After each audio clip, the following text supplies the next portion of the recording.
Here's how we made the meanest looking Camaro in all of America. And it's definitely one of my favorite projects that we've ever done. I'm going to be taking you through the journey of how we created our client's essentially dream car. Our client, his name was Chase. He had a black Camaro ZL1 1LE. And honestly, right out the box, it was a very, very, very mean looking car. It's probably one of my all-time favorite looking Camaros to begin with. Chevy really did nail it right on the head with that one. Beautifully done. But the client just wanted a little bit more. He was an avid rally enthusiast. He loved going to different rallies like Gold Rush, Fuel Run, etc. I don't really quite remember. It was a little bit a while ago, but the car needed to go on rallies and it also needed to look the part. He wanted more of a stealth and a murder out look that had very Hoonigan-inspired visuals and different things of that sort. So the way that we take any of our clients along the design journey is that we have divided our design process into 3 distinct phases. Phase 1, in my opinion, is the most important one, and we call that discovery. If you're a designer, you already know what discovery is, but if you're not, discovery is essentially laying down the foundations off of which we will be building up their design, their custom look, and to make sure that we nail it. And in layman terms, the purpose of discovery is to give subjective terms and objective visual. I'll give you an example. So what you might think is beautiful, I might not necessarily find beautiful. What you might find mean, I might not necessarily find mean. And one of the big parts about discovery in order to get to that goal is that we have an entire list of keywords that we sit down with the client. We have an hour-long discussion over this. Keywords are essentially like those words that that the client thinks of when they look at their car, and it's like the first word that comes to their mind. Sorry, not mouth, mind. The ones over here in bold are the ones that the clients told us himself. He wanted a tasteful look, a stealthy look. He wanted personality. He wanted it to be refined. And everything else that is not in bold, we extrapolated from the information that he gave us. So he wanted a very masculine look. It had to be sharp. It had to have quality. It had to exude passion. All those different things. So this is a very important exercise for us to get to that exact point. Now, after we've done our entire keyword exercise, what we do is that we go to the drawing board, and this is where we start to find objective visuals that fit that entire theme. So we essentially go over and we make a mood board. Now, what is a mood board?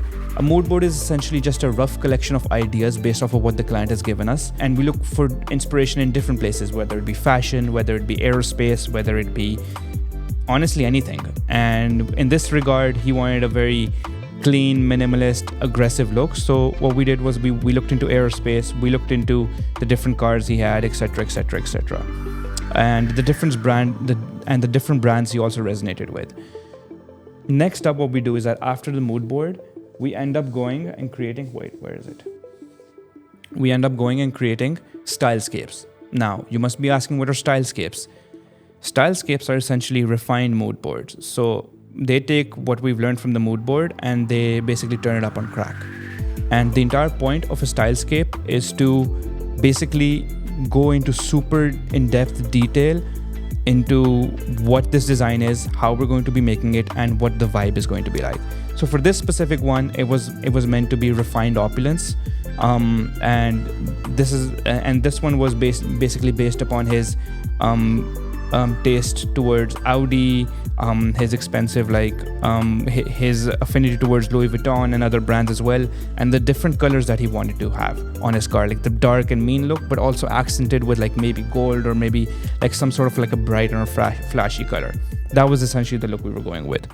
Now, the next part, which is phase 2, is that we actually end up going and designing on the car itself. This is the fun part, and this is where the clients expect us to essentially begin the design journey from day one, but of course we have to lay the foundations as I've explained before. So in this specific part, we really go into the details of the nitty-gritty and we look into the different parts of the car which need to be highlighted. In my personal opinion, the rear haunches and the rear arches of this specific Camaro, this model year, were just amazing. And they're super wide and the natural lines just flow right across it. So that is what we will be aiming for. I want to highlight that, and I also want to highlight maybe the front fender and just essentially just make it look a little bit crazier. I'm also going to be following different lines all across the body just to see which parts flow better. during the design process, I was also maybe considering going for a half and half livery, maybe one side being dark, one side being lighter. But you'll find out later on that was scrapped. Spoiler alert. The client also had a request of maybe having his Instagram username decaled over the entire rear wing. So we did just that as well. Long story short, we ended up going with a super stealthy, dark and mean camo look. And the lightest color was maybe like a light gray that wasn't really too light as well. So overall, it was a very blended in and very muted look.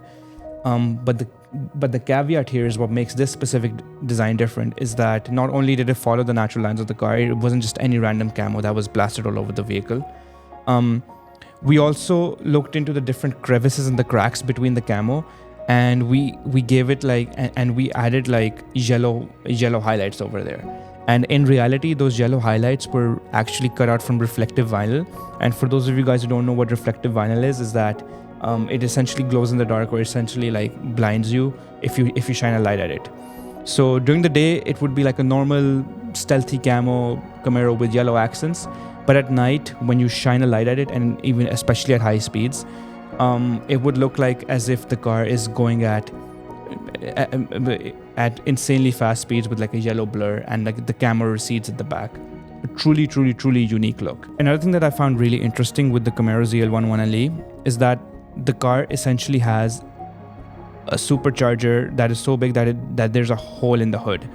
So I was like, that's one of the most unique design elements that Chevy did with their specific model, with this specific model. So I was like, let's highlight that.